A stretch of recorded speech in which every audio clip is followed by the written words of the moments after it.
네, 안녕하십니까. 반갑습니다. 트레이더 김인성입니다. 자, 지금 비트코인 같은 경우에는 전일 급락에 이어서 오늘도 또다시 하락하는 모습을 좀 보여주면서 현재 1억 3천만 원을 깨고 내려오는 모습을 좀 보여줬거든요. 자, 그러다 보니까는 야, 이거 지금이라도 매도해야 되는 거 아니냐라고 이제 고민하시는 분들도 계시는 반면에 야, 이거 지금이라도 매수해야 되나? 이렇게 급락 나왔으니까 다시 예전처럼 바로 이렇게 V자 반등 나오는 거 아니야? 이제 이런 식으로 생각을 하시는 분들도 좀 계시는 것 같아요.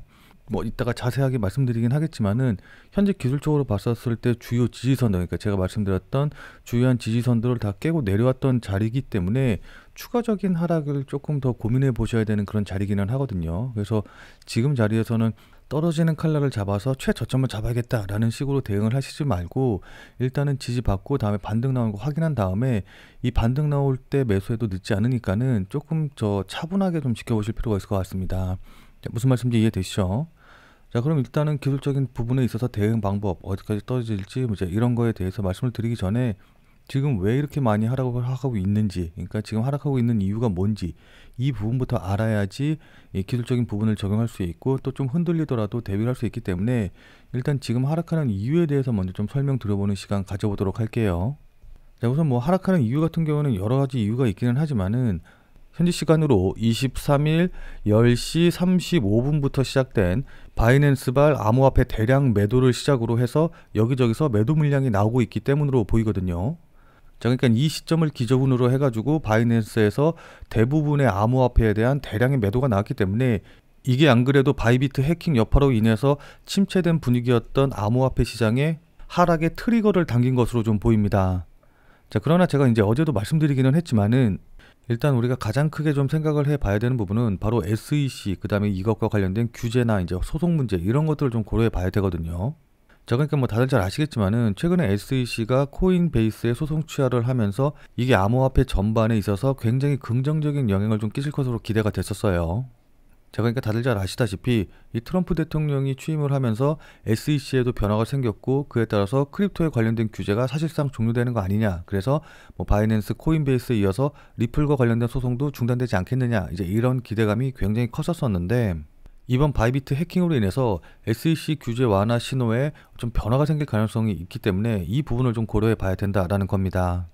자, 그러니까 벌써 미국에서는 규제가 없는 시장은 해킹 같은 사건에 취약할 수밖에 없다. 규제 완화가 단기적으로는 긍정적인 반응을 얻지만 장기적으로는 더 큰 위험을 초래할 가능성이 있다.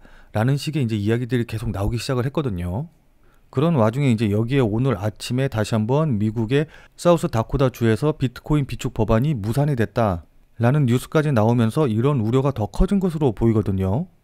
자, 여기다가 설상가상으로 트럼프 대통령이 유예했던 캐나다와 멕시코에 대한 관세를 부과할 것이다 라고 이제 이야기를 했기 때문에 이런 악재들이 겹치면서 하락폭이 더 커지고 있다라고 좀 보시면 좋을 것 같습니다. 자, 그러나 여러분들 너무 걱정하실 필요가 없는 게 제가 봤었을 때는 이런 우려들이 너무 과장되어 있다라고 좀 보이거든요. 자, 그러니까 해킹 사건이 발생한 이후에도 SEC는 로빈후드의 크립토 조사를 종료를 하면서 코인베이스에 이어서 규제를 완화하는 신호를 계속해서 보여주고 있고 그렇기 때문에 이번 해킹 사태가 SEC의 어떤 이런 완화 기조, 그러니까 태도 변화에는 크게 영향을 주지 않을 가능성이 높아 보인다라고 볼 수가 있는 겁니다. 자, 그리고 유동성 측면에서 본다라고 한다고 하더라도 해킹 사태가 나온 이후에 오히려 XRP에 대규모 자금이 유입되는 걸 이제 확인을 해볼 수가 있기 때문에 이 부분에 대해서도 크게 걱정할 필요는 없을 것으로 보이거든요. 자, 그리고 관세 전쟁 같은 경우에는 자, 그러니까 이렇게 급락이 나왔다가 반등이 나온, 그러니까 V자로 움직인 가장 큰 이유 중에 하나는 뭐 다들 잘 아시겠지만은 트럼프 대통령이 멕시코와 캐나다에 관세를 부과하겠다라고 했다가 한 달간 유예하기로 합의를 멕시코랑 하고 또 캐나다와도 관세를 30일 유예한 거, 이 부분이 굉장히 큰 호재로 작용을 한 거거든요. 자, 근데 이거는 단순히 관세를 유예한 것, 그 이상의 의미가 있고 이게 시사하는 바가 굉장히 크다라고 좀 볼 수가 있습니다. 자, 그러니까 트럼프 대통령의 목적이 관세를 부과하는 것 그 자체에 있는 게 아니라 이 관세는 어디까지나 수단이자 단순한 도구에 불과하다라는 걸 확인시켜줬기 때문이거든요. 자, 그러니까 트럼프 대통령이 원하는 목적을 위한 수단, 즉 협상의 카드로 관세 부과를 이용을 하는 거지 관세 부과를 어떻게든 해야겠다라는 뜻이 아니다라는 것입니다. 자, 따라서 지금 트럼프 대통령이 중국과도 합의 못하면 관세 붙이겠다라고 하기는 하지만은 결국은 이런 협상을 위한 카드로 사용을 하는 거지 실제로 관세 부과를 밀어붙여서 어떻게든 관세를 부과할 가능성은 그렇게 크지 않아 보이거든요. 무슨 말씀인지 이해되시죠?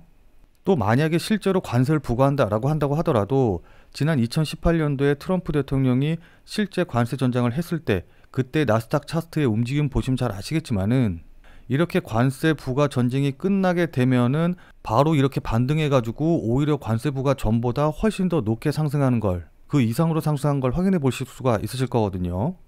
자, 그렇기 때문에 관세 부과가 나오면서 뭐 조정을 받는다라고 한다고 하면은 이때는 오히려 매도의 시기가 아니라 추가 매수의 시기, 추가 매수의 기회가 됐다라는 걸 우리가 실제 차트로 확인해 볼 수가 있는 겁니다. 자, 무슨 말씀인지 이해되시죠? 자, 그럼 이제 기술적인 부분에 대해서 본격적으로 좀 설명을 좀 드려보도록 하겠습니다. 자, 일단 제가 예전에 말씀드렸던 주요 지지선들 같은 경우, 그러니까 뭐 1억 4천만 원이라던가 이제 이런 지지선들을 전부 다 깨고 내려왔기 때문에 지금 자리에서는 일단은 추가적인 하락이 더 의심이 된다라고 말씀을 드렸어요. 그래서 지금 자리에서 만약에 지지를 받는다, 조금 더 떨어져서 지지를 받는다라고 한다고 하면은 대략적으로 한 1억 2,400만 원 정도, 1억 2,400만 원 정도쯤에서 어쨌든 지지를 받을 가능성이 있거든요. 자, 근데 제가 1억 4,200만 원에서 지지받는다라고 말했다고 해가지고 1억 2,400만 원에 딱 매수되게 하고서는 매수해 놓고 뭐 이런 식으로 대응하시면 안 돼요. 그러니까 여기서 지지받는지 확인하고 반등 나오는 거 봤었을 때 여기서 다시 한번 매수해야 되고, 그때도 매수할 때 보셔야 되는 게 이 거래량을 좀 보셔야 되거든요. 그러니까 지금 급락이 이렇게 나오고 있고 꽤 큰 폭의 하락이 나오고 있고 주요 지지선을 깨고 내려가고 있음에도 불구하고 엄밀히 말씀드리면은 지금 투매라고 부를 만한 그런 급락세는 나오지는 않았거든요. 그러니까 거래량이 투매라고 부를 정도로 나오려면은 거래량이 조금 더 터지면서 뭐 이제 이런 경우들 있죠. 자, 이런 것처럼 거래량이 터지면서 급락이 나오는 이런 모습을 좀 보여줘야 되는데 아직 그 정도까지 거래량이 터진 부분은 아니기 때문에 일단은 거래량을 좀 확인을 하셔야 됩니다. 그래서 거래량이 터지면서 급락이 나오고 그러면서 투매가 나온다라고 한다고 하면은 그 이후에, 그러니까 투매가 나오고서 이때 저점이 확인된 이후에 그때 이제 추가 매수라던가 신규 매수를 할 수 있는 부분이 될 테니까는 일단은 그때까지 좀 지켜보시면 좋을 것 같고, 그리고 만약에 나는 현재 수익 중이다라고 하시는 분들 같은 경우에는 1억 2,400만 원 깨고 내려가면은 이때는 좀 손절을 고려하시는 게 좋아요. 왜냐하면 요걸 깨고 내려가면은 그 다음으로 볼 수 있는 자리는 바로 이 자리, 그러니까 거의 한 1억 정도, 요 정도 자리까지 이제 하락할 가능성이 있기 때문에 만약에 여기까지 가게 된다라고 한다고 하면은 조정 나오고 다시 반등 나오고 물량 소화하고 하는데 시간이 너무 많이 걸릴 수 있으니까는 일단 현재 조금이라도 수익 중이다라고 하시면은 매도했다가 다시 재매수하는 방향으로, 그러니까 저점 잡아서 다시 들어가는 방향으로 대응을 하시는 게 좋아 보입니다.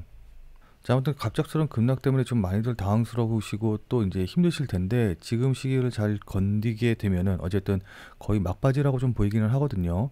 개인적으로 이런 악재로 인해서 급락이 나오게 되면은 이게 오히려 미국 정부의 움직임을 더 빠르게 만들 수 있는 그런 계기가 될 수 있다라고 좀 생각을 하고 있기 때문에 이 시기 잘 버티셔서 모두 큰 수익으로 마무리하시길 바라도록 하겠습니다.